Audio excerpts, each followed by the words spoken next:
poste. Et Pascal, il faut savoir que c'est vraiment un passionné du club et qu'aujourd'hui, il aurait bien aimé assurer cette fonction. Voilà. Merci, Jo. Et bon courage dans tes activités de DOS. Troisième dossier, là, on s'engage à aller très vite, nous, au niveau des questions, mais il faudrait aussi que les réponses soient aussi courtes. Il faut qu'on y mette tous d'une autre. Bon, on passe aux finances. Je te vois, je vois que tu changes de couleur, je te rassure, il n'y aura pas les... Je viens d'avoir un SMS, la dépêche, je fais une coupure complète puisqu'on parlait des places pour la CA, la dépêche qui est sortie dans le Corse Sport, donc, c'est un mail envoyé par la CA directement qui annonce donc les 800 places. Donc je pense qu'un coup de fil de ta part, ça me pose bien mal.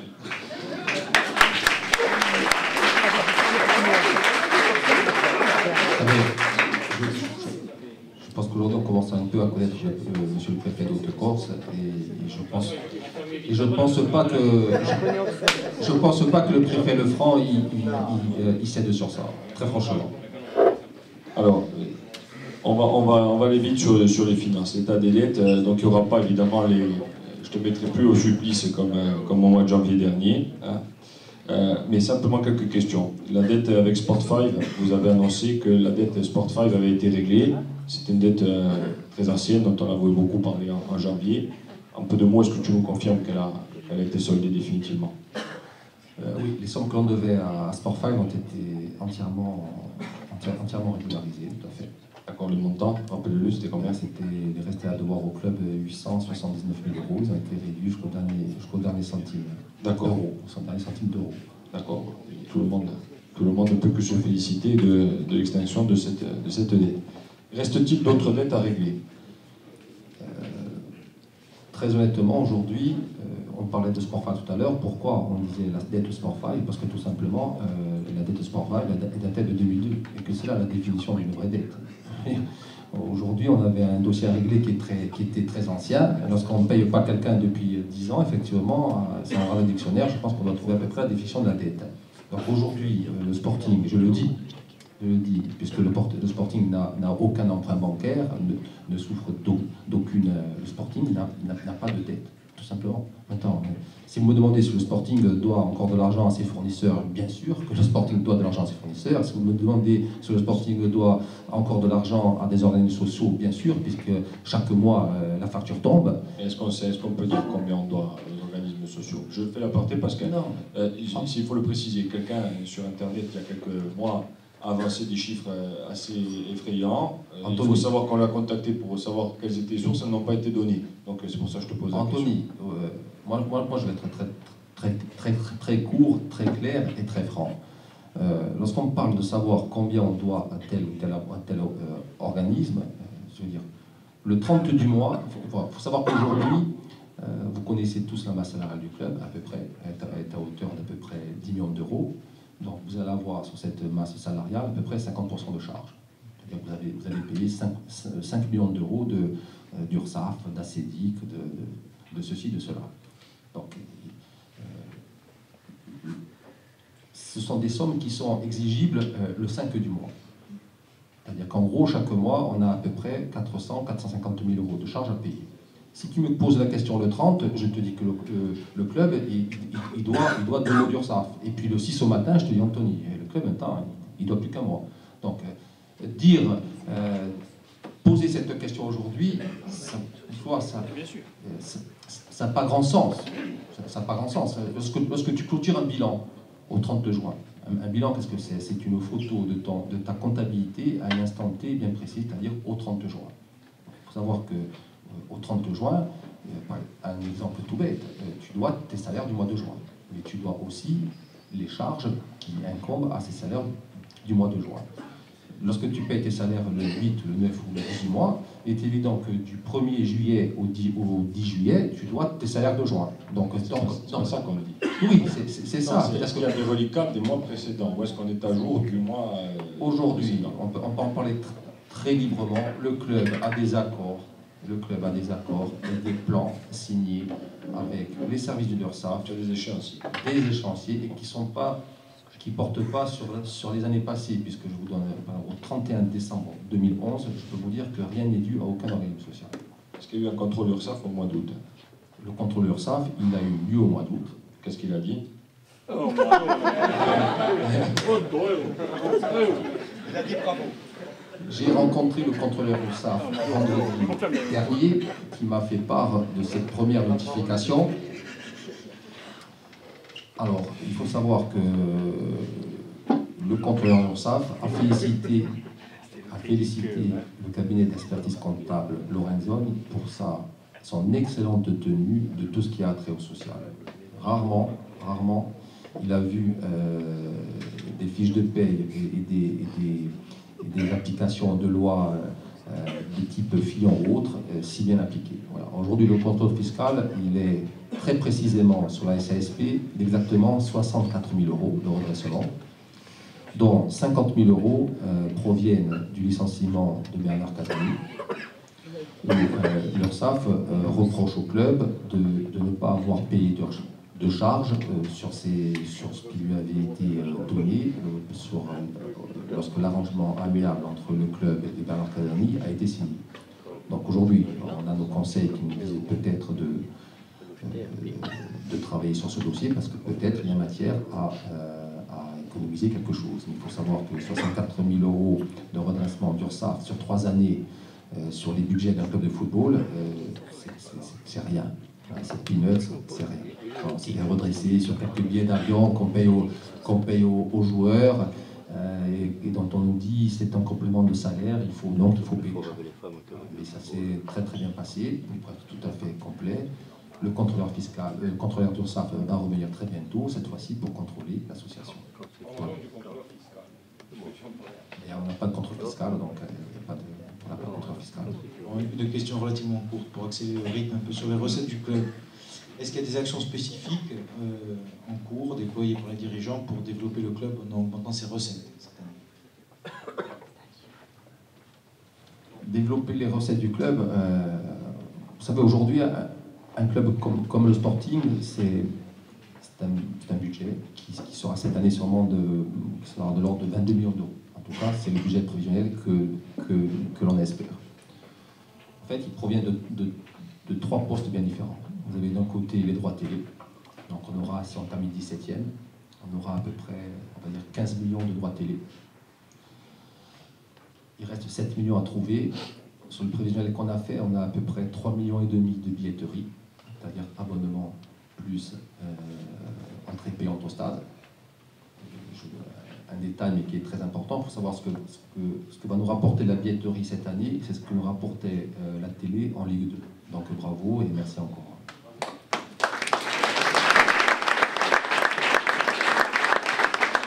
Donc, 15 millions de droits télé, 3,5 millions de rentrées de billetterie d'abonnement. Les 3,5 millions qui restent, vous le savez, c'est de la pub, c'est du marketing et c'est du merchandising.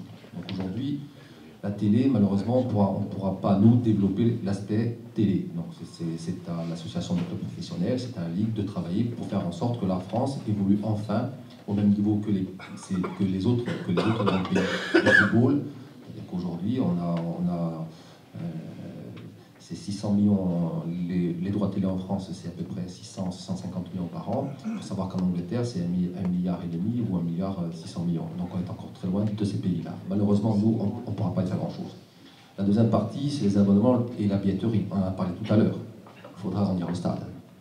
Bon, on ne pourra pas, une fois qu'on a 10 000 abonnés, une fois qu'on fait 97,1% de taux de remplissage de stage, le stade, pardon, il est évident qu'à part d'agrandir le stade, à part d'augmenter un peu le prix des tarifs, un peu le prix des places, à condition d'améliorer le confort et d'améliorer nos capacités d'accueil du spectateur au stade, ce sera difficile. Donc, les projets, oui, effectivement, pour augmenter nos recettes, c'est agrandir notre stade, c'est recevoir plus de monde, c'est donc augmenter ce poste-là. Le troisième poste, c'est quoi? C'est la pub, c'est le sponsoring, c'est le marketing. Et je pense, là je passerai la parole à Jean-Noël ou à Thierry ou à René. Voilà, c'est un poste qui est destiné aussi à être développé de manière très importante. C'est la question suivante.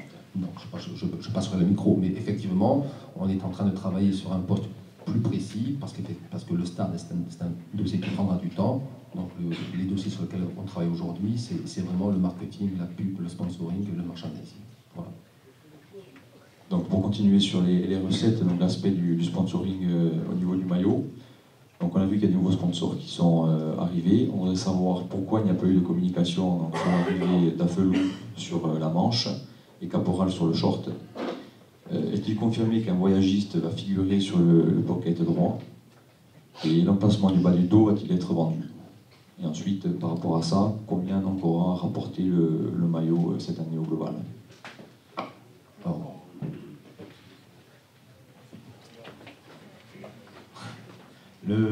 Concernant la communication Caporal et Afflelou, Caporal a décidé pour le match avant Paris de rentrer dans le Sporting.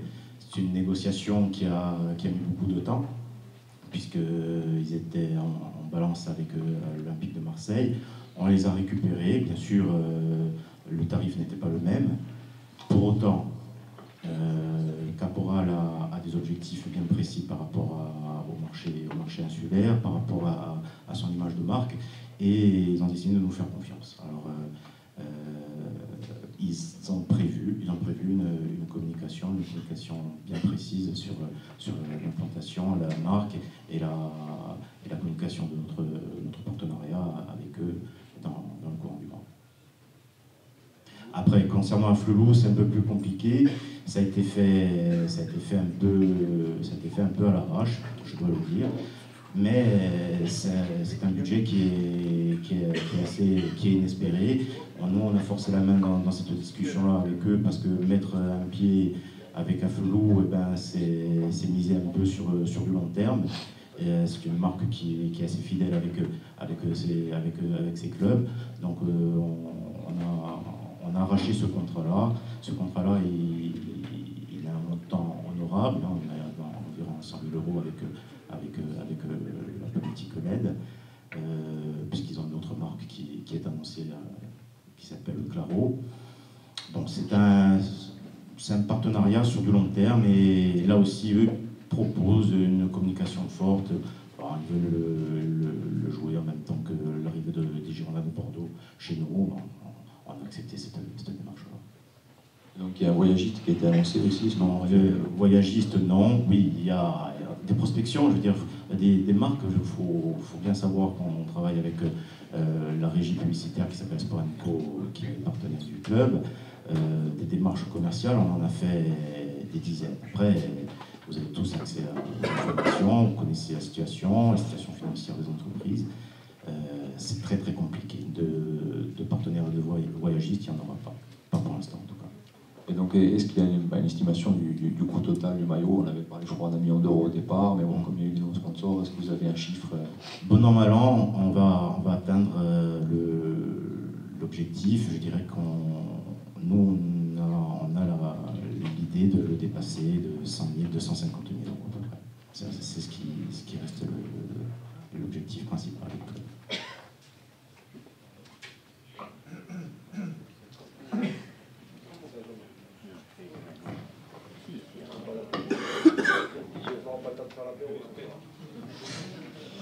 On va reparler d'abonnement vite fait, parce qu'en finalement on a un peu parlé déjà. Combien a-t-elle engendré de chiffre d'affaires? Et dans le budget du club, donc tu as dit que c'était 3,5 millions, donc bon, quelle part dans le budget du club maintenant on le sait. Le poste de billetterie aujourd'hui, donc la billetterie c'est quoi? C'est les abonnements plus les rentrées payantes au soir des matchs. Aujourd'hui on a chiffré ça à peu près 3,5 millions d'euros. Donc en termes d'abonnements, on sera aux alentours de... Non, pas aux alentours, parce qu'aujourd'hui on est sur 2 300 000 € en termes d'abonnements. Et donc on sera sur des rentrées de matchs à hauteur de, on espère, 1 200 000 €, mais sur les premiers matchs de la saison, on a très très bon espoir d'y arriver. Donc c'est, encore une fois, tout à l'heure, vous savez, je le disais, mais on ne pouvait pas imaginer ça à un moment donné de l'histoire du club. Aujourd'hui, parce que la billetterie rapporte autant que la télé nous a rapporté l'année dernière, c'est énorme. Deuxième question, là c'est bien, parce qu'on parlait du derby, il va peut-être falloir le faire avant le derby, ça pour rigoler un peu. Comptez-vous faire un comptage des abonnés par micro-région et faire une diffusion dans la presse d'une carte de l'île avec la répartition géographique des abonnés pour communiquer sur Sporting Club Diagour Sega et enfoncer le clou.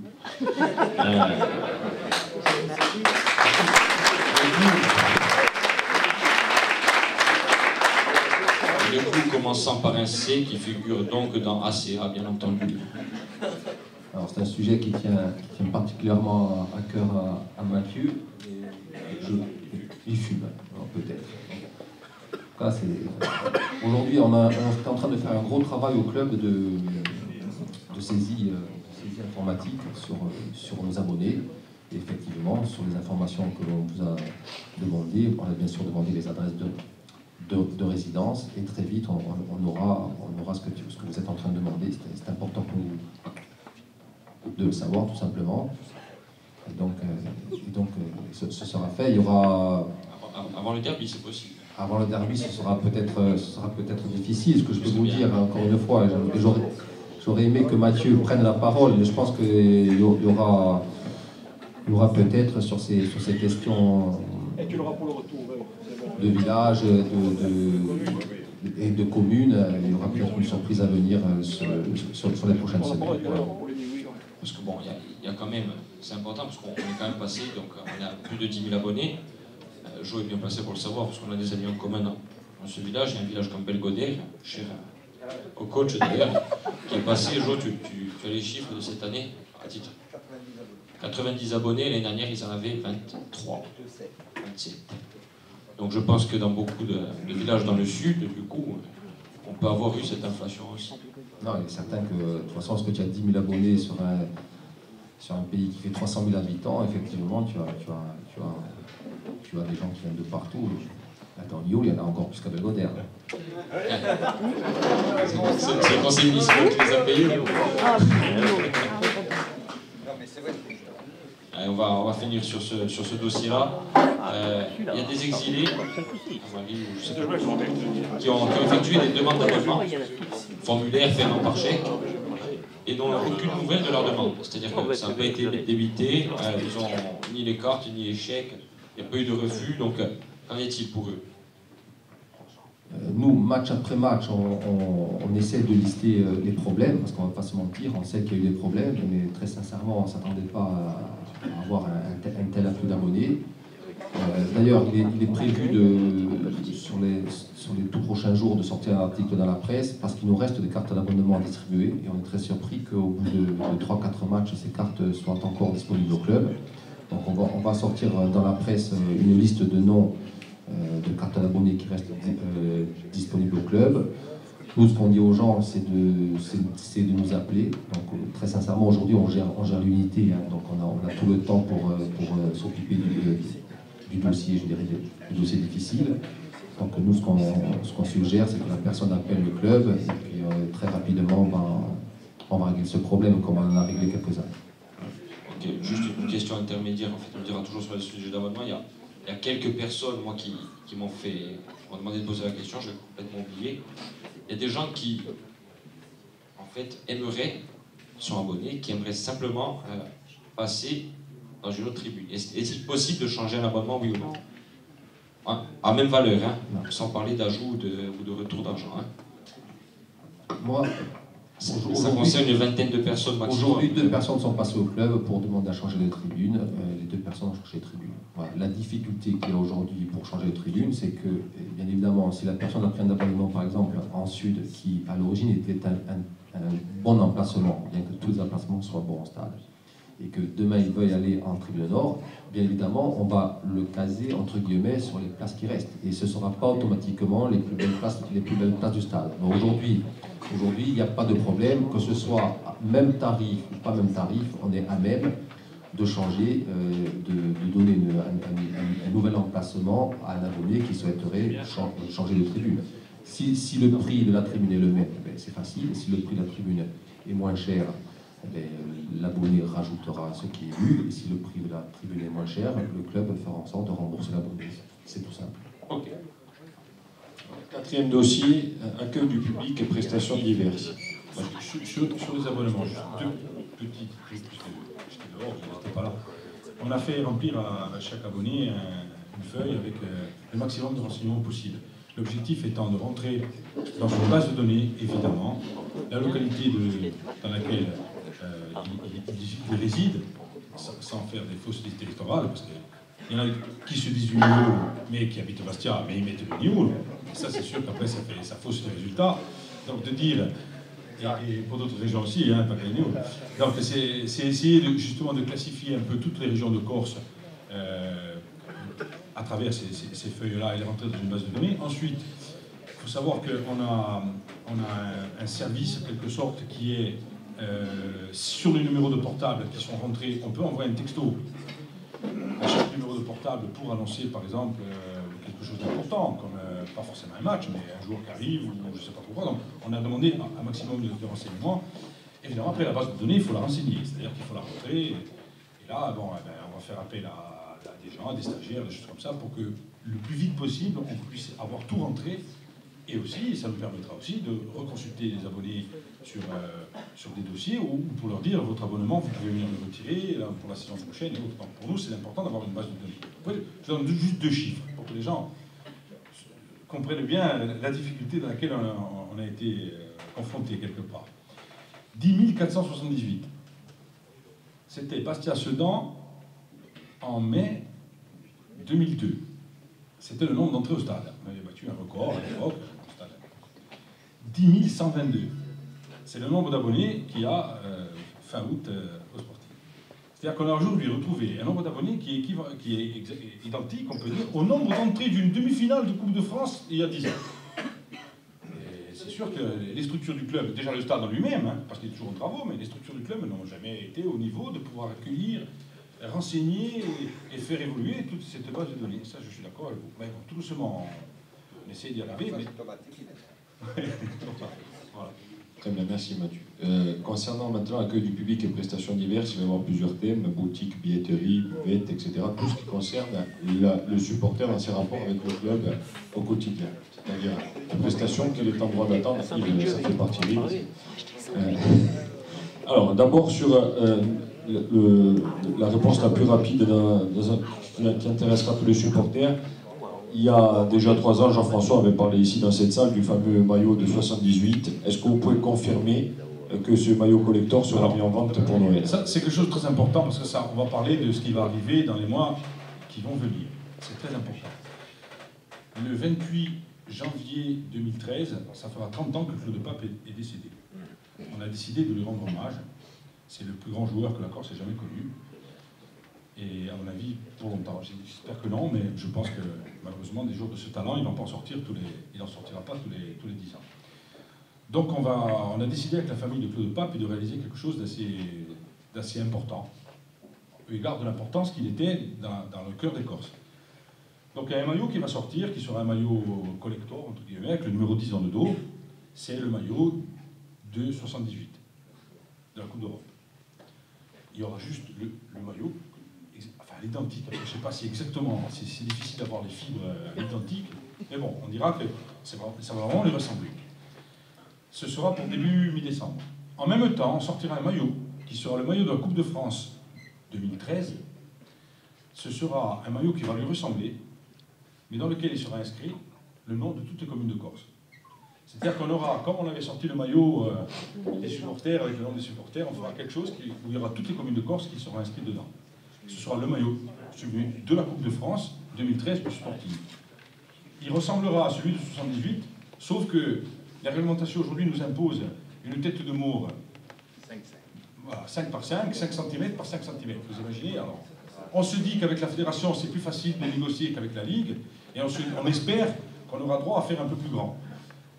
Auquel cas, on aura une bande, je ne sais pas trop comment, on ne peut pas vous dévoiler, mais on n'a pas encore choisi, mais où on inscrira toutes les communes de Corse, ce sera le maillot du Sporting, et c'est en hommage à Claude Pape, et aussi en hommage à ce que représente le Sporting dans le cœur des Corses. En même temps, il y aura donc entre le 15 et le 28 janvier, on peut espérer un match qui sera organisé à Porto Vecchio contre l'AS Porto Vecchio, avec le Sporting Club Bastia, où participeront plein d'anciens joueurs et d'amis du regretté Pape.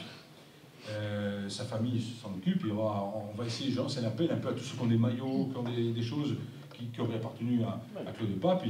On va essayer de faire en quelque sorte un musée le jour du match à Porte-Vecchio pour que les gens puissent venir visiter. On fera des vidéos, on reportera des vidéos sur notre site pour que les gens connaissent ce qui était comme joueur dans toute la France, hein, même en Europe, et surtout dans le cœur du sportif. Voilà un peu. Ce maillot sera lié aussi à l'hommage qu'on doit lui rendre un jour de ce talent. D'accord. Vous confirmez la mise en vente pour Noël du maillot collector, hein, donc le cadeau de Noël, etc. Très bien. D'accord. Très bien, merci.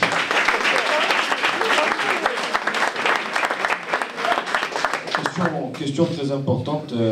D'ailleurs, je crois que le club avait prévu de faire un point entre ce qui était prévu au départ et les lignes de crédit que vous avez, enfin, les lignes budgétaires que vous aviez exposées. Ça va vous permettre peut-être de le dire. Le merchandising, donc la boutique. Hein, René. Alors, question. Pourquoi la boutique est-elle très régulièrement en rupture de stock sur de nombreux produits?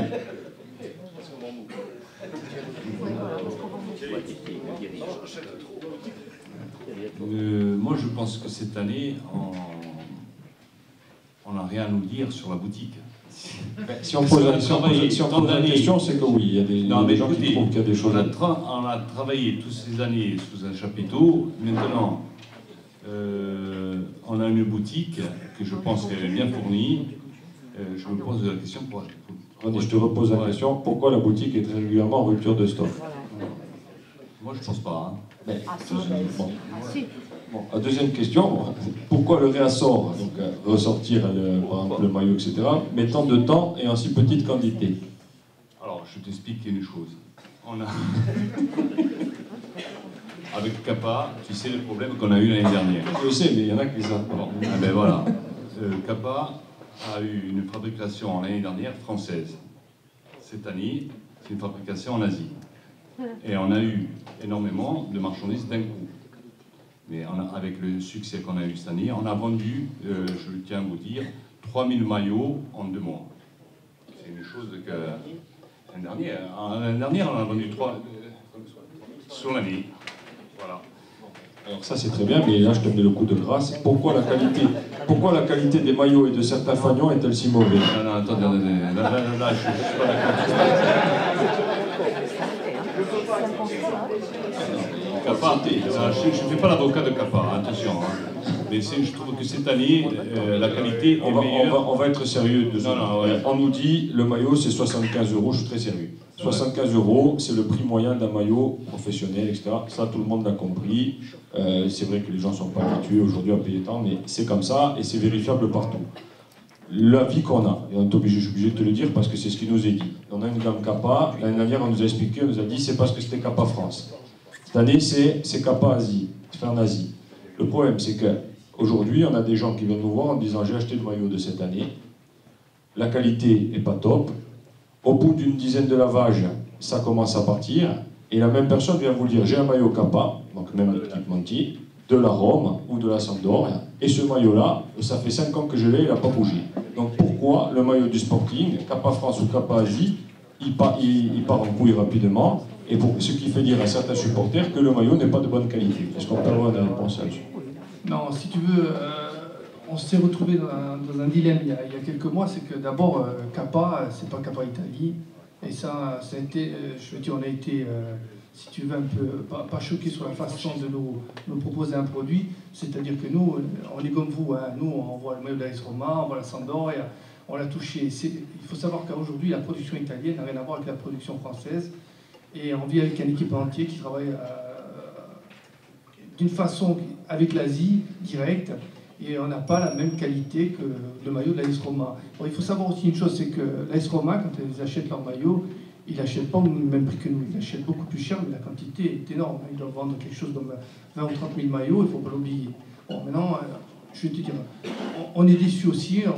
Je veux dire, on ne peut pas dire aujourd'hui que... C'est pas des critiques contre la gestion du secteur merchandising, mais on parle de aujourd'hui, quand on est dit, on a commandé des maillots, on est monté à Nantes, on a vu les graphistes, on a joué sur la qualité, on nous a mis les 2 maillots de l'AS Roma, de la Sampdoria, on a regardé les prix.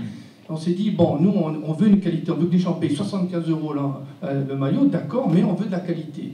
Et quand on a reçu le maillot, on n'a pas reçu le maillot qu'on voulait exactement sur les fibres. On nous a expliqué Kappa nous a dit qu'aujourd'hui, Toulouse a les mêmes maillots, que Evian a les mêmes maillots. Regardez les shorts. Bon, alors on se dit les équipementiers aujourd'hui en France ne sont pas comme l'Italie. On en est désolé. Est-ce qu'il y a moyen on a un contrat de 3 ans, c'est ça, sur Kappa. Est-ce que l'an prochain, on peut avoir droit à Kappa Italie ou est-ce qu'on va avoir un Kappa Océanie ou en Amérique du Sud? Non. Pas possible. Ils nous ont garanti le même maillot que l'AS Rome l'année prochaine. Voilà. Bon. Mais est-ce que c'est marqué noir sur blanc, ça? Parce que ça, il faut le faire écrire. Hein. Kappa France, c'est comme si c'était une franchise. C'est pas Kappa. Ils ont le logo, mais en fait c'est une entreprise qui existe en France et qui a le nom. Mais ils fabriquent ce qu'ils veulent, ils font ce qu'ils veulent. Alors ils peuvent nous raconter que c'est les mêmes que les maillots italiens, mais nous on sait que c'est pas les mêmes. Il suffit de regarder, et c'est pas du tout les mêmes. Il fait ce qu'il veut. Le français, il fait ce qu'il veut. Il n'est pas obligé de suivre les préconisations italiennes. Voilà. C'est comme un concessionnaire. Anthony, moi je pense que c'est comme tout. Tout à l'heure on parlait du stade, on parlait de l'équipe, on parlait du club. Et je veux dire, aujourd'hui, bon, on parle de Kappa.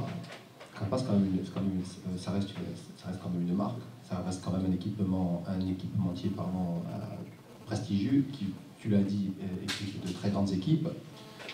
Je veux dire, il faut pas. Alors moi, je ne veux pas avoir l'air méchant, hein, c'est pas ça, mais je ne vais même pas citer le nom, mais moi, je me souviens de l'équipementier qui précédait Kappa.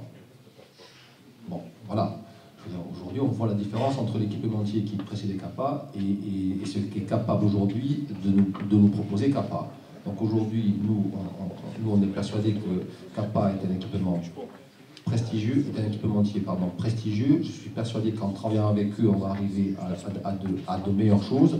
Mais il faut se souvenir aussi de ce que l'on pouvait proposer à nos clients, parce qu'on parle de nos clients avant, et je pense que ce qu'on propose aujourd'hui, c'est très correct, même si encore une fois, comme dans tous les domaines, comme dans ce dont on a discuté depuis maintenant presque 3 heures, il va falloir travailler, il va falloir progresser pour arriver à satisfaire les gens qui achètent nos produits. Voilà. On va parler de la diaspora. Parce qu'elle est nombreuse.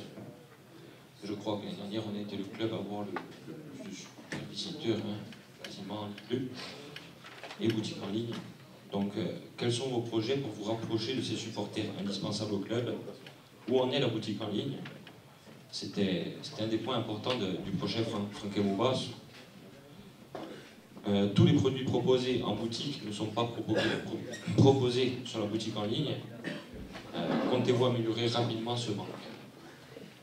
On est plus que conscient que la boutique en ligne, elle n'a pas développé ce qu'elle devait développer. Pour autant, on a changé son ergonomie, on a retravaillé dessus, sa facilité d'exploitation. Aujourd'hui, elle est exploitable, mais n'est pas exploitée, comme dans les règles de l'art, comme on devrait l'exploiter. Alors, qu'est-ce qu'on a fait là, dans l'immédiat? C'est prendre une personne attitrée, qui va être webmaster de la boutique en ligne. Il va être opérationnel dans les 15 jours. Il va mettre en état cette boutique avec une remise à disposition de tout le stock qui existe. Tout sera mis. L'ensemble des références qui existent dans la boutique du stade seront mis in extenso sur la boutique en ligne. Et ça fonctionnera. Et on a la capacité, on a un objectif d'environ 15 à 20 ventes par jour. C'est largement jouable et c'est une personne est largement sera attribuée à cette fonction-là. Et puis vous allez voir que la boutique en ligne sera à la hauteur de ce que vous attendez. Moi, je vais parler, j'ai un souvenir, hein, il y a très longtemps, cette boutique en ligne fonctionnait, on avait dessus donc tous les produits de la boutique, mais il fallait des semaines avant de recevoir le produit. Donc il va y avoir, en plus de la partie internet, on dira, une gestion des stocks qui va être forcément plus compliquée. Gestion des stocks, le programme que l'on a mis en place, qu'on a rétabli et qu'on a remis en place par rapport au développement qu'on a fait l'année dernière, vous savez que la boutique n'est plus la même, permet de gérer un stock infini. Ça, c'est pas un souci. Après, le stock, il sera géré par la personne, c'est-à-dire qu'à partir du moment, parce qu'on est sur un stock commun entre la boutique et la boutique en ligne, il n'y aura pas un stock bien prédéfini par rapport à la boutique en ligne. S'il n'y a plus de produit, il y aura une réactivité immédiate sur la personne qui va être dédiée à la boutique en ligne et pourra mettre en stop sell, on peut parler un peu anglais, la référence qui la vente qui est référence. Mais il y aura un après-vente derrière, il y aura un interlocuteur, tout ça c'est prévu, c'est une des priorités du mois de mai.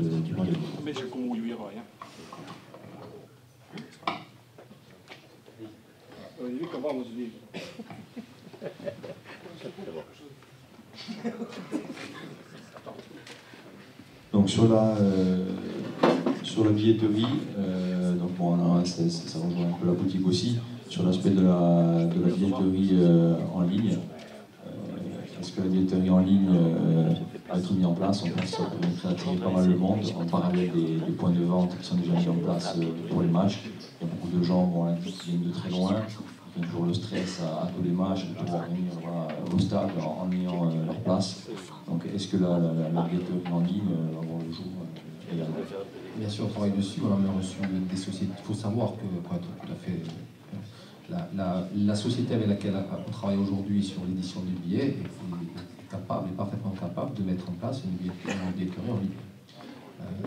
Maintenant, aujourd'hui, il est clair que lorsque vous avez 10 000 abonnés, la billetterie en ligne, même si elle est nécessaire, bon, je ne vais pas dire qu'il ne faut pas la faire, mais elle devient, je ne vais pas dire qu'elle devient compliquée à gérer, mais presque. Parce que sur toute la période où vous allez faire vos abonnements, il va être difficile en même temps de vendre des billets en ligne, et ça c'est pas possible, parce que vous allez avoir une personne qui va venir acheter son abonnement et qui va choisir son emplacement. Au même moment, la personne qui est à la maison, elle va vouloir choisir son emplacement, elle ne va pas pouvoir parce qu'on a revu l'abonnement et vice versa. Donc il est évident que c'est un produit qu'il faut mettre en place. On va le mettre en place très rapidement. De la même manière que l'on va mettre en place sur la carte d'abonnement le code barre, c'est nécessaire aussi. Parce qu'aujourd'hui, je ne vous cache pas qu'on n'est pas convaincu que tous les gens qui rentrent au stade, ils ont une carte d'abonné ou un billet. Très franchement, on n'est pas convaincu que... Voilà, il faut en parler, il faut avoir le courage d'en parler. On sait qu'aujourd'hui, il y a des cartes qui servent plusieurs fois. On le sait. Donc très vite, le code barre va être mis en place et très vite, la billetterie en ligne va être mise en place, même si aujourd'hui on compense. Et là, très bientôt, on aura un point de vente supplémentaire sur la commune de Montréal. Donc même si on essaie, par ces points de vente, justement, de faire en sorte que les gens qui sont un peu loin et qui veulent aller et qui veulent venir au stade, ils aient la possibilité quand même d'acheter un billet. Voilà. Mais ce sont des dossiers sur lesquels on travaille et qui seront à coup sûr pour la saison prochaine mis en place. Alors, autre question cette fois-ci aussi lancinante, celle des buvettes. Alors je sais que Paul Pévinil, qui gère les buvettes, nous fait l'honneur souvent de participer à nos réunions. Je sais qu'il est là ce soir, je ne sais pas s'il est parti. Il est là, très bien, donc Paul. Donc la double question, une pour Paul, une pour le club. Alors beaucoup de supporters se plaignent de la qualité de prestation dans les buvettes du stade. Coca sans bulle, eau chaude, aliments très moyens. De plus, contre Saint-Etienne, à la mi-temps, il n'y avait plus d'eau, alors que tout le monde savait que la tribune Est devait être rapatriée en Ouest, puisque les fermetures par huis clos. Pourquoi? Donc pourquoi tout cela? Alors j'en profite pour le dire, parce que c'est une rumeur qui a couru à Bastia, et Paul le sait, puisque je l'ai vu tout à l'heure. Est-il vrai qu'on a fait payer l'eau du robinet 2 € ce jour-là? Donc ça, c'est une question qu'on est obligé de poser, parce qu'il y a des gens qui disent, à Bastia, le poids de la rumeur, il est très nocif, et on le sait. Hein. Donc c'est peut-être ce soir le moyen de crever l'abcès sur toutes ces questions. Et la question ensuite pour le club, c'est est-ce que le club a un intéressement sur ces buvettes? Oui ou non? Est-ce que ce sont des buvettes qui sont totalement autonomes du prestataire, ou est-ce qu'il est partenaire là-dessus? Je mets, avant de laisser la parole à Paul et à Pierre-Marie, juste une chose. Il est bien évident que l'agrandissement du stade permet, a dû entraîner un redéploiement du nombre de personnel, etc. Donc on parlera. C'est pas facile. Il y a des investissements très lourds, on en est conscient. Mais aujourd'hui, il est clair que la question de la buvette, c'est une question qui revient assez souvent. Et donc c'est pour ça que ce soir, on la pose en toute amitié pour Paul, qui est un supporter de base depuis toujours. Et on n'oublie pas, mais on est obligé de lui poser la question. Alors, moi déjà, je suis content que cette question soit posée, parce que ça va permettre déjà de faire avancer le Chimblic, et en plus devant les dirigeants. Voilà, bon, la difficulté des buvettes, ce qu'il faut que vous sachiez, les buvettes d'un stade, c'est très dur à gérer. Dans le sens que quand vous avez 15 000 ou 16 000 personnes, ou même 8 000, dans vos commandes, dans votre personnel, dans l'hygiène. Alors, ce qu'il faut savoir, c'est que, parce que c'est vrai que la majorité des gens, vous ne le savez pas, on a l'interdiction de faire de la cuisson sur place. Pourquoi? Parce qu'on est le seul stade de France où on n'a pas de cuisine, de dépôt, de chambre froide, on n'a rien. Et de 380. Voilà, je veux dire, on ne peut pas faire en sud, par exemple, de frites, on ne peut pas faire de 80 volts. Voilà, de 380 volts. Ça, c'est le premier point. Moi, je suis conscient, parce que je le vois autant que vous, moi, j'ai un prestataire. C'est-à-dire qu'il y a des gens qui font des sandwichs qui sont aux normes européennes, qui sont enveloppés, qui sont transportés en frais, qui sont faits à une température, tout ça. Et c'est sûr, quand on fait ça, quand on fait des milliers de sandwichs, parce qu'on parle de milliers de sandwichs, on n'a pas le pain, on travaille en ultra frais, mais lorsqu'il commence à faire un sandwich à 3h du matin et qu'on le vend à 8h le soir, le pain, il est moins bon que si on le faisait sur place. Alors, on a fait quand même des réunions depuis le début de saison, avec les dirigeants et avec le prestataire. On a dit voilà, on veut 40 grammes de jambon, on veut ça, on veut plus de beurre, on veut... Ça s'est amélioré, mais on a encore assez amélioré. Pour la rumeur de l'eau chaude, elle est tout à fait infondée. On a un partenariat avec les eaux Saint-Georges, on a de l'eau minérale. Maintenant, s'il y en a un, vous savez, c'est comme vous, sur Internet, on peut dire, voilà, j'ai vu ça, tout ça, c'est très facile. C'est infondé. Maintenant, l'autre problème aussi qu'on a, c'est que cette année, comme a dit le coach, comme a dit le président, on est passé de la nationale à la première division. Et ce qu'il faut savoir, et j'en profite, et je le dis en toute amitié avec les dirigeants, ils ont investi 600 000 dans le stade, dans le truc, ils ont acheté des joueurs, ils ont fait une belle boutique et tout ça. Je mets les dirigeants et la CAB, les buvettes, elles n'existent pas. C'est-à-dire que les buvettes, et je ne suis pas gêné de dire ça devant les dirigeants, et j'étais là avec d'autres dirigeants, c'est-à-dire que tous les ans, on exige des prestations, tout ça, ainsi de suite, mais moi j'ai rien. Tout ce que vous voyez au stade, c'est Paul Pierini, à titre personnel, qui l'a fait. C'est-à-dire que le chalet, c'est moi qui l'ai payé, la buvette en est, en dur, c'est moi qui l'ai faite, l'électricien, c'est moi qui le paye. Je dirais, tout ce qu'il y a là, un investissement à peu près de 40 000 €, c'est fait à titre personnel. Et je le demande, je ne dis pas ça pour critiquer le club ou la CAB, tout ça, mais je dirais, quand il pleut, tout disjoncte. Je ne peux pas faire de frites parce que je n'ai pas de 380. Je suis interdit de faire les steaks hachés par rapport au service vétérinaire. J'ai toutes des contraintes qui font qu'à la fin, vous parlez du coca sans bulle. Moi, je vais être honnête avec vous, on a déjà discuté un peu. On travaille avec Corsica Cola. Et moi, j'ai aucun intérêt de travailler avec Corsica Cola. Mais pourquoi je travaille avec Corsica Cola? C'est le sponsor du club. Par correction du club et du partenaire, je ne me vois pas travailler avec Orangina. Ils donnent X € au club en sponsoring, c'est normal, et je ne suis pas imposé non plus par les dirigeants. C'est normal que je fasse travailler Corsica Cola. Et effectivement, Corsica Cola a moins de bulles que le Coca-Cola et tout ça. Après, pour l'histoire de Saint-Étienne, effectivement, Saint-Étienne, on a manqué d'eau uniquement dans une buvette en ouest, puisque l'est était fermé. On a été débordé parce qu'on manquait de froid, on manquait de frigo, tout ça, qui a été rectifié. On a acheté encore 9 frigos. Et pour revenir à l'ouest, j'ai, à titre personnel, j'ai fait venir M. Dominique Ross de la CAB, j'ai fait venir son directeur, je leur ai montré les buvettes.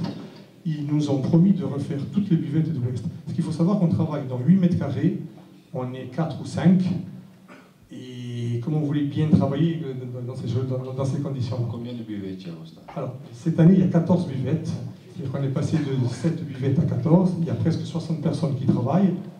C'est dur à trouver du personnel, et du personnel compétent. C'est que des jeunes. Il faut savoir que c'est moi le responsable, et je ne m'échappe pas à mes responsabilités. je suis dans une buvette qui fait le triple du chiffre d'affaires des autres buvettes, au même niveau, au même nombre de spectateurs, parce que j'y suis. Et je ne peux pas, demain, quand je suis en Est, quand il y a une personne qui ne fait pas cuire un panini assez cuit ou qui donne une boisson, j'ai du mal à le voir, malgré que je mets des contrôles, ça, on a du mal. Malgré ça, malgré tout ça, et j'en conviens, tous les jours, même pour le prochain match, on a demandé à la société prestataire de faire les sandwichs pas à 3h du matin, de commencer à les faire à 5h du matin, et ainsi de suite, et on va essayer de gagner par rapport à ça. Et après, malgré tout ça, parce qu'il y a beaucoup de gens ici qui ne le savent pas, on est quand même les buvettes, je parle bien en France, de toute la France, où on a le taux de vente, malgré le Quick, le plus grand de France en face, et malgré les camions qui sont là, où on a le taux de pourcentage le plus en vente. Ça, c'est un point. Ce qui fait qu'on ne peut pas non plus, sur 15 000 personnes, tous les matchs, ça va être encore pendant 20 ans ou 30 ans, soit moi ou quelqu'un d'autre, vous pouvez avoir, allez, on va dire, entre 10 et 50 personnes chaque match qui vont être déçues. C'est sûr et certain. Ça, mais par contre, on est dans l'optique d'améliorer. On a engendré déjà des discussions d'amélioration, tout ça. Je dirais. Mais à un moment donné, je dirais, même Paul Plériel tout seul, et vous savez l'amour que j'ai pour le club, et sachez aussi que les buvettes ont travaillé pendant des années pour zéro, pour aider le club. Ça aussi, il faut le souligner aussi. Mais à un moment donné, je ne peux pas faire tout seul. Si on ne m'aide pas, si quand il pleut, je ne peux pas faire de panini en ouest parce que tout disjoncte, ce n'est pas ma faute. Si je branche 2 frigos et que j'ai une seule prise, ce n'est pas de ma faute. Et à un moment donné, bon, on est en première division surtout, et il faut que tout le monde devienne en première division sur les buvettes aussi. Après, pour aller encore plus loin, et je m'avance aussi ce soir, on a engendré aussi une discussion avec une franchise nationale et même mondiale de sandwich, un numéro 1, qui serait peut-être intéressé. Mais après, c'est d'autres moyens, c'est d'autres personnes, tout ça. Mais aussi, c'est dur, je dirais, à Bastia, de travailler dans les buvettes, et je peux vous dire qu'on fait des espoirs. Malgré les difficultés, et je suis conscient, déjà on a l'interdiction de faire des cuissons sur place, on a l'interdiction de plein de choses. Bon, après, bon, le Corsica Cola, on est obligé de passer par là, tout ça, non, mais on essaye d'améliorer au maximum. Hein. Merci Paul, en tout cas pour ta présence et ta franchise, et c'est des choses qui te supportent. En tout cas, ton t-shirt Corsica Cola est magnifique. Le club. Est-ce que le club est intéressé aux buvettes oui, ça, on ne te demandera pas de chiffres, mais simplement. Non, mais de toute façon, il est évident que le club est intéressé au chiffre d'affaires que font les buvettes à nos stades. Alors, ça ne génère pas les recettes que peuvent générer les abonnements ou les entrées au stade, mais il est évident que le club participe. Mais je pense que ce qu'a dit Paul est très important. Parce qu'au-delà du fait que le club génère des recettes, qui sont malgré tout très importantes, puisqu'on parle de plusieurs dizaines de milliers d'euros, ce qu'a dit Paul est important lorsqu'il dit qu'aujourd'hui, le Florian, c'est 14 buvettes. C'est entre 60 et 70 personnels, c'est une gestion de stock pour 16 000 personnes, c'est un travail de mise en place, donc, et tout ça, au-delà du fait que le club participe financièrement, ce sont des charges que le club ne paye pas. Alors, non seulement d'un côté, Paul participe financièrement aux recettes du club, mais aussi il met à disposition du club toute cette mise en place, tous ces personnels, tous ces 14 points de vente avec les frigidaires, avec le fait d'arriver la veille, de commencer à remplir. En fait, Paul il commence son match et c'est pas 1h30 avant. Donc tout ça pour dire quoi? Pour dire que c'est beaucoup de travail, que c'est un dossier important, que là aussi, on parlait tout à l'heure d'augmenter nos recettes. C'est un poste où bien sûr, on pourra à l'avenir augmenter nos recettes. Comment? De la même manière qu'on va améliorer notre stade, de la même manière qu'on va améliorer notre boutique en ligne ou notre boutique, en améliorant nos buvettes, on va pouvoir vendre plus, on va pouvoir vendre de meilleure qualité. Lorsque ce sera de meilleure qualité, on pourra vendre plus cher. Voilà, donc c'est un travail là aussi qui a commencé, parce qu'on se voit de manière très régulière avec Paul, on en discute souvent parce qu'on est conscient que quand même il y a des problèmes, mais encore une fois, non seulement le club reçoit de l'argent des buvettes du stade, et beaucoup d'argent, puisqu'on parle de plusieurs dizaines de milliers d'euros, mais en plus, il économise de l'autre côté les personnels, les buvettes, les gestions, les ceci, et cela. Donc c'est un poste quand même important du stade.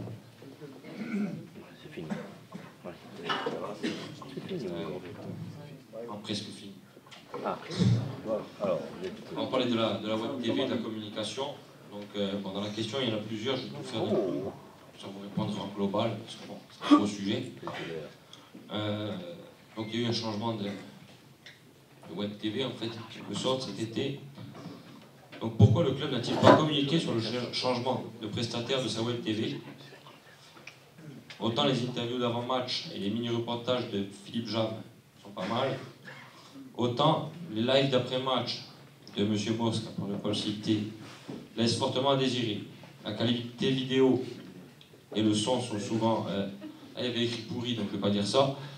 Les montages sont un peu limites, on dira. On n'avait pas écrit ça non plus. Les interviews, on dirait qu'elles sont faites au comptoir le matin au café. Problème de vision sur l'iPhone et smartphone en général, pas faire de pub. Donc voilà, petit exemple, contre Reims, on a eu une porte de vestiaire pendant 20 minutes. Bon, nous on l'a pas vu, mais on l'a vu après. Donc, quelles décisions vont être prises pour corriger ça, sachant que c'est la vitrine du club, notamment pour la diaspora, et qu'incontestablement, ça joue dans l'engouement autour du club, et que ça a beaucoup joué les 2 dernières années, notamment sur l'engouement autour du club.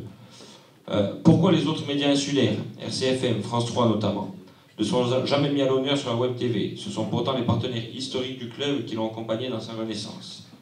La web TV étant hébergée sur Dailymotion et étant très regardée, avant en tout cas, il avait été évoqué la possibilité d'un partenariat avec Dailymotion qui aurait pu générer des rentrées financières avec de la publicité. Est-ce toujours d'actualité? Donc, on c'est tout dans le vaste, sac. Question très vaste. Donc, pour parler du changement, il y a une particularité avec l'accession en Ligue 1, c'est que le club est exposé, énormément exposé par les médias. Et la priorité du club, c'était maîtriser sa communication et surtout avoir la possibilité de revendre ses droits d'image. Donc, encore une fois, on a grandi trop vite, ou très vite, et se mettre à jouer SCBTV comme on pourrait jouer au MTV ou quoi que ce soit, on n'en a largement pas les moyens. Mais pour autant, il faut commencer à s'y préparer. Alors, s'y préparer comment? Avec une SCBTV maîtrisée, avec des investissements maîtrisés, et on s'est associé le savoir-faire. On peut dire ce qu'on veut sur Accourci la télé, mais c'est une web télé qui évolue, qui se développe, qui a volonté d'être indépendante, qui a un savoir-faire en termes de médias indépendants sur la Corse, avec un gérant d'un média qui est supporter du Sporting depuis toujours lui aussi. Et on a trouvé un accord économique, parce qu'on parle aussi de l'essentiel, il fallait un accord économique. Juste une parenthèse, on avait une proposition d'Onzeo pour collaborer avec eux. On l'a refusé pour justement apprendre et comprendre comment on pouvait marcher, comment on pouvait développer une web TV. Alors, on fait un tour de piste, je dirais. C'est une année charnière pour nous. On essaie de comprendre, d'analyser. On est là, on a constitué une équipe. Après, dire qu'on a changé de prestataire, non, puisqu'on parle du même monde, mais reste un prestataire du club. Le coach l'a signalé, il reste toujours un prestataire du club. Il a sa propre société, puisqu'il est auto-entrepreneur. On va s'attacher à ses services pour également le centre de formation. Pour autant, la web TV, dans le cadre que vous connaissez aujourd'hui, vous avez dit, ça évolue, ça s'améliore de semaine en semaine, il y a un réel programme. Après, reste la gestion du match, du live. Alors c'est véritablement des essais. Donc pour faire du live, faire des essais de live, on a bien été obligé de se jeter et d'assumer ce qui se passe pendant ce live-là. C'est peut-être pas heureux, c'est peut-être pas grandiose, mais encore une fois, c'est un tour d'essai et on assume pleinement ce qui s'est passé et on va faire qu'améliorer ce live soit à la hauteur de ce que peuvent attendre les gens de la diaspora essentiellement. Non, ben, si on prend des professionnels, ça doit être nettement meilleur que ce qui a été fait avant. Oui, on peut prendre des professionnels, mais les professionnels, ce sont des professionnels. Hein. Et maintenant, pour moi, les gens qui travaillent à Corsica TV, c'est des gens qui sont professionnels et ils sont en partenariat avec nous. Moi, je suis pas là pour faire des procès d'intention sur les gens. Ah non, mais les gens, ils sont là avec nous et ils nous aident. Et nous, on apprécie toutes les aides à ce niveau-là. L'image, je trouve qu'elle empathie, hein, personnellement. Pour en ce qui concerne les autres médias, RCFM... Ben, j'allais justement parler de ça. Moi, je pense qu'aujourd'hui, on a des liens très très forts, tu l'as dit, historiques, avec RCFM ou FR3 Corse ou Yastil, on peut l'appeler comme on veut. Et moi, pour parler avec eux tous les jours, on n'a vraiment pas l'impression qu'on ait mis ces gens-là à l'écart. Bien le contraire. Il faut savoir que, par exemple, sur chaque déplacement, dans un avion, dans un vol affrété, on a quand même l'autorisation du staff. Il faut savoir que un journaliste de RCFM a son siège réservé. Donc, si on voulait vraiment ne plus collaborer avec que ce soit RCFM ou Viastil, on s'y prendra autrement. Aujourd'hui, il n'est pas question de nous priver ou de nous séparer de médias comme RCFM ou Viastil, et bien au contraire, on va participer de manière encore plus importante cette année avec Foot et Bast. On a des projets d'émission avec Laurent Michensi. On est en train peut-être de signer des contrats pour la peut-être rediffusion du match le lundi soir. Mais aujourd'hui, on ne peut pas nous reprocher de nous être éloignés de RCFM ou de Viastil, parce ils sont tous les jours avec nous, ils sont les premiers informés de tout. Après, il a fallu faire un choix. Le choix, c'était lequel? C'était d'avoir notre propre média. On nous a demandé aujourd'hui de progresser, on nous a demandé d'aller de l'avant. Aujourd'hui, tous les grands clubs, ou tous les clubs, beaucoup de clubs de Ligue en tout cas, ont leur propre média. Et nous avons fait le choix d'avoir notre propre média.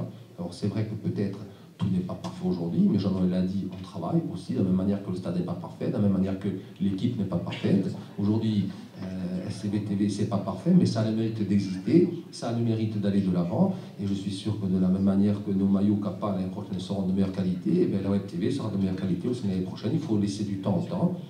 Et sincèrement, nous, on pense que ça va aller. Encore une fois, on est parti avec pas grand-chose. On s'est associé à Corsica TV parce que les moyens techniques qu'ils ont en leur possession sont très importants. Ça nous a fait faire à nous certaines économies en termes d'achat de matériel et autres. On travaille en pleine collaboration avec eux. Il n'est pas question d'éloigner les autres médias du club. Mais encore une fois, on a fait le choix d'avoir notre média. Ce qu'on dit nous, c'est que par exemple l'an dernier, par exemple, vous aviez des montages des matchs avec la bande sonore du RCFM, ça n'est plus. Il y avait des émissions où on traite du sportif, notamment sur France 3, tu parlais de Laurent Michensi, son émission n'est plus diffusée sur la Web TV. Voilà. Donc il faut aller sur la Web TV de Doumé, qui est une Web TV privée et personnelle, pour aller retrouver des choses qui étaient très appréciées du public au cours de ces 2 dernières années. Quand on dit que Dailymotion nous proposait un partenariat peut-être avec des rentrées d'argent, ben, il faut voir aussi qu'on était avec des nombres de vues de nos vidéos qui étaient de niveau Ligue 1, parce qu'il y avait aussi certaines choses qui étaient faites. Voilà. Donc aujourd'hui, il faut le dire, c'est pas très clair pour nous. On se retrouve avec 2 Web TV où chacun trouve son compte, etc.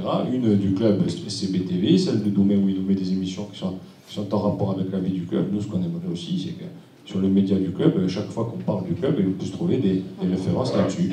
Parce qu'on avait peut-être une Web TV officieuse qui était de niveau supérieur à ce qu'on était. Et aujourd'hui, on veut conserver une Web TV de niveau supérieur. Voilà. Et c'est vrai, comme tu as dit, qu'il y a encore du travail à faire. Nous, ce qu'on voudrait, c'est avoir des résumés de matchs avec Jean ou Jean-Pierre, etc. Parce que c'est des gens qui ont accompagné le club ces 2 dernières années. Parce qu'il y a des matchs où c'est leur voix qui restera ancrée dans la mémoire des supporters. Aujourd'hui, on ne comprend pas pourquoi, et c'est plus eux. Et pourquoi l'émission de Laurent, lorsque tu es invité, ou lorsque le coach est invité, il n'y a pas l'émission de Laurent. Voilà. Ça nous dérange. Parce qu'on a l'impression que, pour des raisons intermédiaires, il y a des médias qui sont écartés. Alors, ils voyagent avec vous, vous êtes amis, vous vous embrassez, vous buvez certainement des coca en dépassement, mais c'est pas pour autant qu'on a l'impression que ça soit véritablement l'osmose à l'intérieur de la Web TV. On a l'impression qu'il y a des exclus et qu'il y en a d'autres, des exclusivités, hein, pas des exclusions. Voilà. Et ça, quelque part, on trouve qu'au-delà de la qualité des interviews, etc., où effectivement il y a du travail à faire, il y a aussi, tout le monde a participé à la reconquête du club, à la renaissance. Vous l'avez dit, Corsica TV a été un partenaire clair de cette remontée. Ils ont toujours couvert nos réunions, ils ont toujours couvert le club. C'est aussi le cas des autres. C'est avec l'ensemble des médias insulaires qu'on est remonté. On ne comprend pas pourquoi aujourd'hui, dans la CBTV, on n'entend pas parler des autres médias. Non, après, je pense que c'est des faux procès, parce que on a de l'excellentes relations avec les médias insulaires, c'est une évidence, et qu'on les respecte, parce qu'ils ont toujours été là, et nous, on continuera toujours à travailler avec eux. Pour autant, c'est la SCPTV qui travaillera avec eux et qui va défendre ses droits d'image. Nous, le postulat de base, c'est nos droits d'image. À partir de là, il a fallu qu'on s'associe avec un savoir-faire. Ce savoir-faire, on ne l'avait pas. En tout cas, on avait une équipe qui se résumait à une personne. Donc, il a fallu s'organiser pour pouvoir mener de front une semaine complète de programme avec 5, 6 années de reportage. C'est pas le choix de la Web TV quand vous reprochez. Non, mais on est dans le sens. On n'a pas vous reprocher. Non, mais si on parle de ce principe-là, que la Web TV, elle va défendre ses droits d'image. On ne va pas nous demander des images ou des audios abusivement ou réciproquement avec les partenaires. Ça n'a pas été dit comme ça, parce que de toute façon, aujourd'hui, quand nous, on a voulu se positionner sur la Web TV avec les médias locaux, ils ont été incapables parce que c'était leur position. C'est d'abord, en termes de déontologie et tout, ils ne pouvaient pas travailler pour nous, et c'est pour ça qu'on a pris cette option-là. Après, on parle de la qualité. Moi, je veux bien qu'on parle de la qualité des journalistes, mais les journalistes, il y en a sur la Web TV, quand on a Philippe James et d'autres qui font les interviews. Je pense que le niveau de reportage est à la hauteur de ce qu'on veut réaliser. On l'a dit. Juste une parenthèse sur Dailymotion. Dailymotion, le contrat a été signé. Il est en place. On a eu sur le mois de septembre plus de, Jérôme peut me le confirmer, à peu près 175 000 à 200 000 vues. Tous ces vues-là sont rémunérées au regard du contrat que l'on a eu avec Dailymotion. Comprendre une vidéo d'un match, par exemple, de 4 minutes sans audio, ce que te donne la LFP, c'est peut-être des fois 5 000 vues. Tu mets Jean sur les commentaires, Jean Prouet de derrière, tu dépasses les 10 000. Parce que c'est des choses que les gens regardent plusieurs fois, parce que c'est apprécié. Un match sans son, les gens ne vont même pas cliquer dessus. Nous, honnêtement, Jean-Noël, je comprends ce que tu dis, mais je ne comprends pas pourquoi on ne continue pas à travailler avec des audios de RCFM qui ont marqué l'année de National et de Ligue 2. Pourquoi il n'y a pas d'audio de RCFM sur nos montages de buts du lundi, puisqu'il faut attendre le dimanche soir pour les avoir en direct. Sur notre site, et pourquoi on n'a pas les émissions où on parle du Sporting alors qu'il y a des gens du club qui sont invités, qui s'expriment. C'est pas compréhensible. Je te prends un exemple. Aujourd'hui, l'émission de Laurent Vichassin sur Viastil, elle n'est pas en ligne sur le site du club. Ça n'y est pas. France 3, son émission, il faut aller sur une web TV privée pour avoir des choses qui sont en rapport avec la vie du club.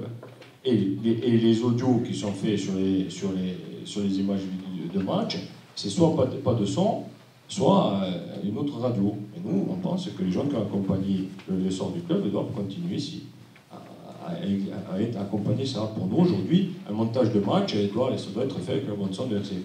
Alors, s'ils ne veulent pas RCFM, exactement, le problème est réglé. Parce qu'aujourd'hui, on nous dit qu'il faut qu'on aille sur notre web TV pour voir la vie du club et pour voir l'émission de Laurent Michelsin. Jusqu'au moment où Laurent Michelsin et Viastil diront oh non, mais maintenant, pour venir voir Foot et Bast, il faut rester sur viastil.fr ou france3.fr. C'est faux.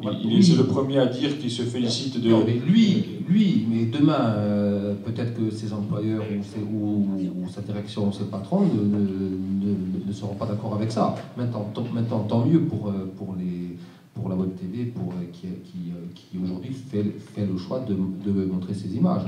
Nous, aujourd'hui encore, on a des progrès à faire. Maintenant, s'il faut rajouter des bandes de son, on rajoutera des bandes de son, c'est sûr. Maintenant, on a clairement fait le choix d'avoir un média propre au club, qui aura ses particularités, qui aura son originalité, où Jean-Noël a dit, on assumera tous nos choix de production et de programme. Voilà, maintenant, encore une fois, il nous reste beaucoup de travail à faire. Il n'est pas question aujourd'hui de nous couper de quelques médias que ce soit. Aujourd'hui, Doumé peut en parler. Lorsqu'on fait des conférences de presse, on fait des conférences de presse. C'est-à-dire que si on était tordu, on dirait à Doumé, non mais tu n'es pas journaliste, tu n'as pas le droit d'être là, et donc tu n'as pas le droit de filmer. Et puis, et puis Doumé TV, il ne monterait pas la conférence de presse du Sporting. Aujourd'hui, on est beaucoup plus intelligents que ça. On a Doumé là, il peut le confirmer. Aujourd'hui, il travaille à la Ligue, on a d'excellents rapports avec tout le monde et avec lui en particulier. Il continue à travailler pour le club, il rend d'immenses services au coach. Il a sa société à laquelle on va faire régulièrement appel pour faire des montages. Encore une fois, Web TV, c'est un choix du club. Il y a du travail à faire, on est d'accord, mais on ne reviendra pas dessus, c'est clair. Et encore une fois, aujourd'hui, ce qui est en jeu, c'est les images du club. Parce que l'image, tout le monde se bat pour les images. Alors moi, je vais peut-être faire rire, mais je peux vous dire qu'il n'y a pas longtemps, on a vendu nos images, je parle sous le contrôle de Jean-Noël, à FR3 et à l'équipe TV. Alors c'était pas longtemps, c'était quelques secondes, mais c'était 500 €. Voilà. Et ça commence par là, on commence par 500 €, et puis demain ce sera 30 secondes, et puis demain ce sera un reportage, et puis demain ce sera une émission entière, et on va progresser. Voilà, mais nous, on ne peut pas admettre aujourd'hui qu'on cherche à se couper les autres, parce que d'abord, on sait qu'on est là grâce aux autres. Et voilà, aujourd'hui, c'est sûr que moi je ne vais pas te raconter d'histoire. Moi, j'allais uniquement voir les reportages pour écouter le but commenté par Jean-Phi et Jean. C'est ça qui faisait Voilà. Maintenant, eux, ils ont leur employeur, ils ont leur radio, ils ont Laurent à sa télé. Aujourd'hui, il faut qu'on soit aussi bon que Jean-Philippe Thibaudot et que Jean Pronet, et qu'on fasse des images aussi belles que peuvent le faire bien style avec Pascal, Laurent et consorts. Il faut qu'on soit aussi bon que Doumé sur certains montages de films. Et moi, je pense qu'aujourd'hui, on a un résultat qui, après quelques semaines, n'est pas si dégueulasse que ça. Et lorsqu'on va voir les autres télés de club, vous verrez qu'à aucun moment, sur l'OL TV ou sur Bordeaux Télé, il y a le copain de FR3 Gironde qui est là. Voilà. Donc c'est un choix stratégique. Exploiter, conserver nos images, c'est un choix stratégique. Encore une fois, il n'est pas question de renier qui que ce soit. Une question sur le site officiel, une question double. Pourquoi sur le site officiel nous n'avons aucun renseignement autre que la photo sur les joueurs des équipes pro, réserve U17, U19?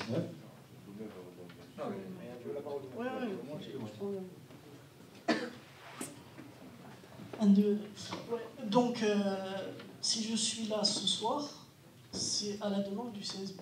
Je ne suis pas levé ce matin en me disant il faut que j'aille filmer la conférence de presse. On n'a pas dit ça, Doumé. On dit non, mais j'ai pris un exemple. Je ne parlais pas de ce soir, je te rassure. Je ne parlais pas de ce soir. Je disais simplement que lorsqu'on fait des conférences de presse, lorsque le coach fait sa conférence de presse du mardi midi 11h30 ou du vendredi avant match 11h30, voilà, on est quand même, on pourrait faire en sorte que ce soit une vraie conférence de presse. Une vraie conférence de presse aujourd'hui, c'est quoi? Ça veut dire ce que ça veut dire, c'est qu'il n'y a que les journalistes qui assistent à cette conférence de presse. Après, Doumé, on parle de Doumé ce soir, demain ce sera Paul, après-demain Thierry, il y a zéro souci, que ce soit très clair. Et encore une fois, je pense qu'aujourd'hui, on n'a qu'à se féliciter, en tout cas, ce sont les rapports les rapports, c'est un bien grand mot, en tout cas, c'est ce que dit le coach, on n'a qu'à se féliciter du travail qu'il fait pour le club, par Doumé, ce qu'il a fait jusqu'à ces dernières semaines au niveau des images du club et autres. Voilà, mais aujourd'hui, il ne faut pas oublier que le contenu des reportages, que ce soit de Doumé ou d'un autre, ça appartient au Sporting. Et aujourd'hui, la volonté du Sporting, c'est de maîtriser ce qui lui appartient. C'est tout, ça ne va pas plus loin. Maintenant, il n'est pas question pour nous, encore une fois, de renier qui que ce soit, de ne pas collaborer avec toutes les personnes avec qui on a collaboré jusqu'à aujourd'hui. Donc voilà. Après, pour finir, au niveau de ma situation à moi, puisque bon, ça a parlé de côté ou d'autre côté, machin, les rumeurs, pas les rumeurs et compagnie. Donc moi ce que je veux dire, c'est qu'il y a 6 ans, il n'y avait rien. C'est un peu comme le stade et compagnie. Il y a 6 ans, il n'y avait rien. Avec ma caméra, j'ai créé la Web TV. Je me suis associé avec Dailymotion il y a 7 ans. Enfin, 6-7 ans. Donc on était l'un des premiers clubs. Avec cette petite caméra, on est arrivé à 3 500 000 vues. Les gens sont contents, ont été contents, c'était très bien. Moi, la seule chose que j'ai à dire, c'est que moi, 3 semaines avant le début du championnat, tu m'as convoqué dans ton bureau et tu m'as dit que, bon, évidemment, je restais au club pour le coach et pour le reste, enfin, pour les jeunes, ça, il n'y avait pas de problème. Mais moi, ce qui m'a dérangé, c'est qu'on me dise qu'on change de prestataire à 3 semaines avant le début du championnat. C'est tout. Bon, après le reste... Non, moi, sur le fond, je ne vais pas te... Aujourd'hui, on est plus sur la forme. C'est vrai qu'à 3 semaines de championnat, on a comme tout à l'heure, Jean-Noël disait qu'à Flelou, on l'avait fait parce qu'à Flelou s'est présenté comme ça sur le tard. De la même manière, s'est présenté sur le tard la possibilité de faire un web TV. Et il nous a semblé, en parlant avec les gens de Accords la TV, puisqu'on a discuté avec FR3 Corse, ils n'ont pas le droit de mettre leurs moyens à notre disposition. Les seuls aujourd'hui qui étaient capables de mettre des moyens, parce que tu l'as bien dit, une petite caméra, ça ne suffit plus. Aujourd'hui, il faut des caméras, il faut des moyens de montage, il faut des journalistes, il faut des gens. Voilà, c'est l'unique raison. Après, c'est sûr qu'on a fait des millions de vues, mais il ne faut pas oublier l'essentiel. Et l'essentiel, c'est quoi? C'est que ce qui était vu, c'était pas Domaine Monde, c'était les images du Sporting, c'était les joueurs du Sporting, c'était l'entraîneur du Sporting, c'était les supporters du Sporting. Et que s'il n'y avait pas de match, s'il n'y avait pas de joueurs, s'il n'y avait pas de supporters, il n'y aurait rien à montrer. Donc il faut remettre. Non, mais il faut quand même. Voilà. Nous aujourd'hui, on veut maîtriser ça. Non. Oui, mais nous. Mais arrivé à un certain niveau, on a pensé, après on a peut-être tort, mais en tout cas, on le répète, c'est notre choix, on a pensé qu'il fallait qu'on se dirige vers des gens qui avaient plus de moyens que Domaine en avait aujourd'hui. Maintenant, Domaine, nous aujourd'hui, c'est le marché, il est fait comme il est fait. Moi, on souhaite toute l'article possible à Domaine. On souhaite que la petite Gabera, elle devienne de grande, et puis qu'il y en ait une autre demain, et puis une troisième après-demain, qu'on ait une vraie société de télé, de production d'émissions, d'images, et peut-être que demain, on ira voir Domaine, et voilà, nous, Domaine aujourd'hui, ton savoir-faire fait qu'on a envie de travailler avec toi. Mais aujourd'hui, on a fait le choix de travailler avec un autre prestataire. Maintenant, encore une fois, je le répète, c'est la dernière fois que je le répéterai, ça n'entache à rien. Les rapports, les bons rapports, parce que Domaine aujourd'hui, c'est le représentant de la Ligue au niveau des médias, les soirs de match. Je parle de son contrôle, ça se passe très très bien. Oui, voilà. Moi, pour conclure, voilà, c'est tout. C'est-à-dire que le club a fait son choix de prestataire. Ok, il n'y a pas de problème, c'est vous les dirigeants, c'est vous les patrons. Donc voilà, après ça sera aux gens de juger si le contenu est bon ou mauvais. Ça, voilà, moi, c'est sûr que ce sera le client final qui décidera du fait, et on est conscient qu'aujourd'hui, on a quelques progrès à faire.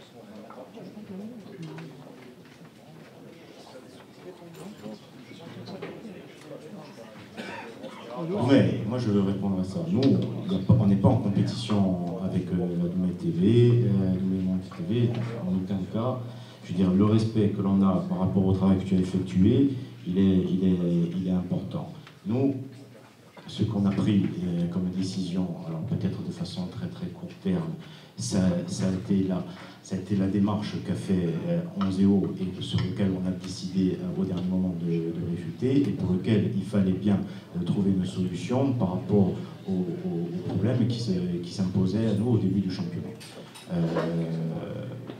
Tu es prestataire. Tu es prestataire de service, donc ça veut dire que le temps que tu vas travailler pour la SMTV, tu vas la facturer. Il nous fallait, nous, une solution économique et malgré tout, défendre nos voies d'image par rapport aux enjeux qui allaient se présenter avec notre accession en Ligue 1. Qu'est-ce qu'on a fait? On a discuté avec Accords la TV, et à Accords la TV, on a trouvé un terrain d'entente. Un terrain d'entente qui est économiquement indiscutable. Donc à partir de là, pour nous, ça a été le choix qui s'imposait. La stratégie de la CORSIA-TV est une stratégie indépendante en termes d'image, en termes d'apprentissage de TV. C'était pour nous la meilleure solution parce que c'était une stratégie indépendante. Voilà.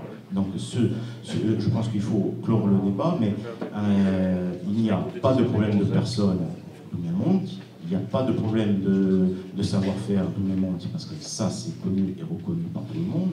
Donc maintenant, je pense que le respect, il y est de l'ensemble des dirigeants, et j'espère réciproquement, mais je pense sincèrement que se mettre en concurrence par rapport à ton savoir-faire, c'est peut-être ton point de vue. Nous, notre stratégie, c'est être indépendant, manager notre image et apprendre à faire une télé comme on doit l'apprendre pour se développer, tout simplement.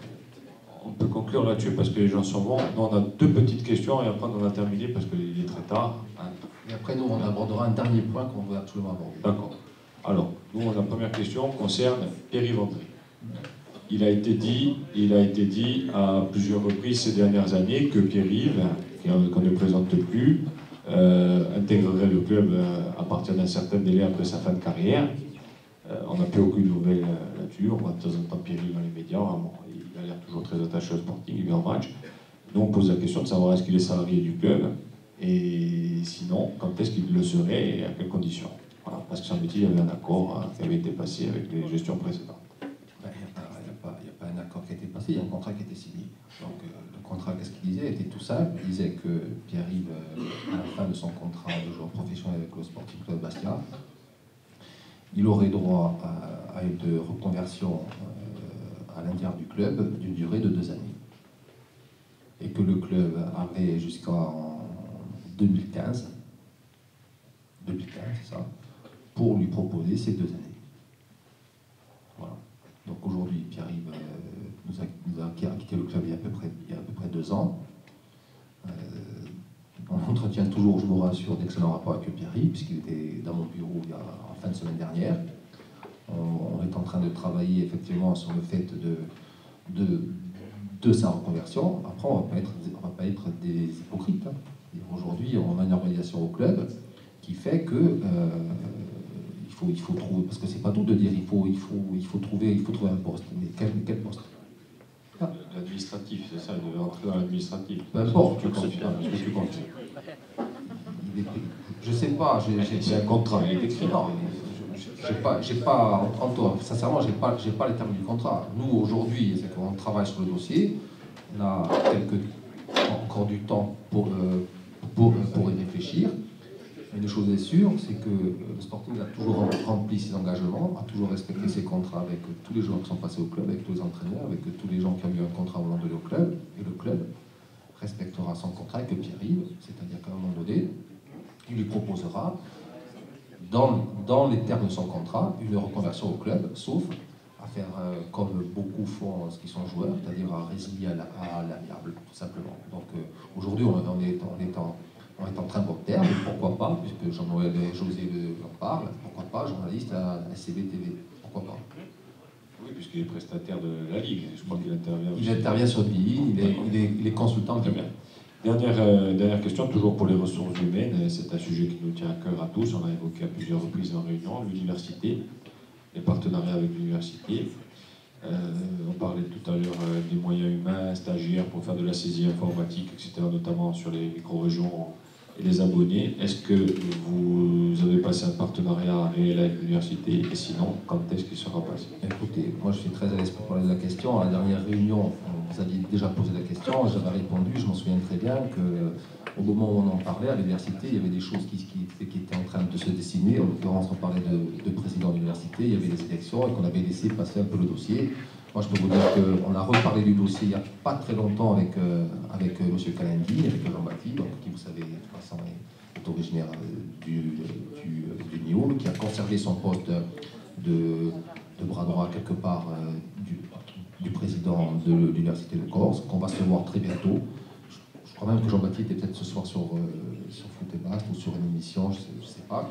On va très rapidement en reparler. Il est évident qu'on va profiter du savoir-faire et des formations qui sont faites à l'Université de Corse pour qu'à un moment donné, établir des liens entre l'université et le sporting. Ça paraît évident. Ça paraît évident. On a terminé pour ce qui est de nos questions à nous. Si tu veux rajouter quelque chose, s'il y a quelqu'un de la salle quelque chose. Nous, on voulait juste préciser, José a commencé à en parler. Moi, je pense ce qu'on va retenir, c'est surtout, en sortant, on va retenir ce qui s'est dit. On va tout retenir, c'est certain, mais ce qui sera dit en dernier sera aussi retenu de manière peut-être plus importante. Nous, on voudrait revenir sur le dossier de la sécurité. Parce qu'aujourd'hui, on a, pas plus tard qu'hier, on a eu une réunion pour la préparation du match de 3, et le message, on ne va pas se mentir, on est entre nous, il est clair. Le message, il est clair. De la même manière dont on nous dit qu'il n'y aura plus de PV, sauf cas vraiment extrême, on nous dit, bon, aujourd'hui, ce qui est arrivé contre le PSG, il n'est plus question, et c'était les paroles du préfet de Haute-Corse, il n'est plus question que ça se reproduise. Aujourd'hui, on travaille main dans la main. Lorsqu'il dit main dans la main, ce n'est pas uniquement le préfet, le club, c'est le préfet, le club, le service de police, les supporters. Je pense qu'il vous parlera aussi, lorsque vous le verrez, de ce dossier. Mais le message, il est très clair. C'est-à-dire qu'aujourd'hui, quelque part, on nous fait confiance. On nous dit on va travailler main dans la main. Mais surtout, ne nous trahissez pas. C'est-à-dire qu'aujourd'hui, on nous dit montrez-nous que vous êtes capable de.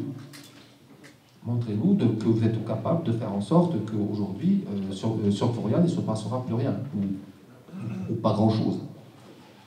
Donc, ce qu'on veut dire, c'est qu'aujourd'hui, on a les choses en main en ce qui concerne l'aspect sécurité. Parce que j'ai dit on, c'est nous.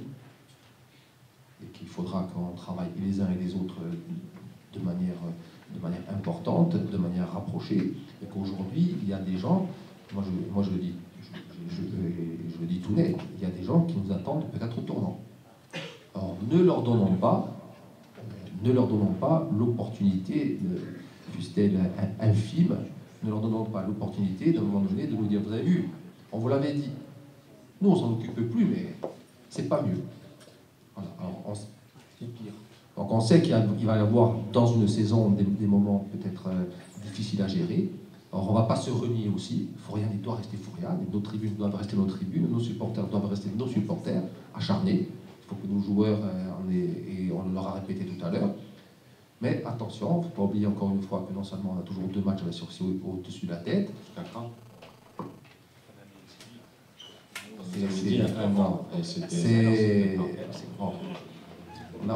C'est un peu voilà, c'est un peu comme ils veulent. Là aussi, on a posé la question, on nous a jamais. Donc non seulement on a ces matchs en sourcil au-dessus de la tête, mais on a aussi des gens qui aujourd'hui nous disent, et des gens importants, malgré tout, qui nous disent on va vous faire confiance, ok, on va vous laisser travailler de la manière dont vous voulez, mais il faut que ça se passe bien. Voilà. Et nous, sincèrement, on compte vraiment sur vous, parce que ce qu'on a vu l'autre soir, on ne peut plus le voir. On a été avec vous les premiers à le dire, et il faut qu'on travaille ensemble, il faut qu'on travaille avec le DOS du club, au Bagrande, pour faire en sorte que ce qui est arrivé l'autre soir ne se passe plus. On sait qu'il y a des échéances qui vont venir, on sait que Marseille va venir avec 400 supporters. Voilà. PSG, on l'a vu, eux ne sont plus capables de déplacer qu'une dizaine ou une vingtaine. Tu as dit qu'il y aurait une ou deux situations difficiles à gérer. Mais il faudra les gérer. Il faudra les gérer, il faudra montrer qu'on est capable de les gérer et que de la même manière qu'au niveau de la boutique, qu'au niveau du club, qu'au niveau du stade, qu'au niveau de la SMBTV, eh bien que nos comportements et nos manières de travailler à nous tous, eh bien, aussi, ils sont exemplaires. Au niveau de la gestion, vous avez vu que c'est le superviseur des arbitres, c'est M. Piccirillo, pour droit. M. Piccirillo, attention. C'est le DOS, il faut que le DOS s'occupe de... Non, mais le DOS, il faut en sorte qu'il soit là-haut au PC vidéo, et puis nous, on parlera gentiment. Non, M. Piccirillo, c'est un bon souvenir. Mais il n'est pas là pour nous, cette fois-ci. On va pas relier les paroles qu'on a dit. Je te rassure, je ne serai pas la bienvenue vidéo. Ah, mais sans plaisanter, si c'est lui qui est super. Oui, c'est vrai. Attention. Non, on le sait. Voilà. En tout cas, moi, c'était la dernière chose que nous voulions vous dire. Encore une fois, on vous remercie de votre attention parce qu'il y a encore beaucoup de monde, ça fait pratiquement 3 heures de réunion. Vous dire que Maïl a dit, il y a 3 ans, on était là et il n'y avait pas grand-chose. Aujourd'hui, il y a beaucoup qu'il ne faut pas lâcher. Parce que la moindre attention et la moindre... il ne faut surtout pas se dire qu'aujourd'hui tout est arrivé, que tout est fait, qu'on est les plus hauts, qu'on est les plus forts, il y a encore beaucoup de travail à faire. On va continuer à le faire ensemble. Et qu'on espère que ce type de réunion, il faut persister, il faut les travailler, il faut qu'il y ait au moins 2 par an. Et c'est en travaillant ensemble que justement on fera en sorte que le sportif demain ce soit un grand club. Merci encore.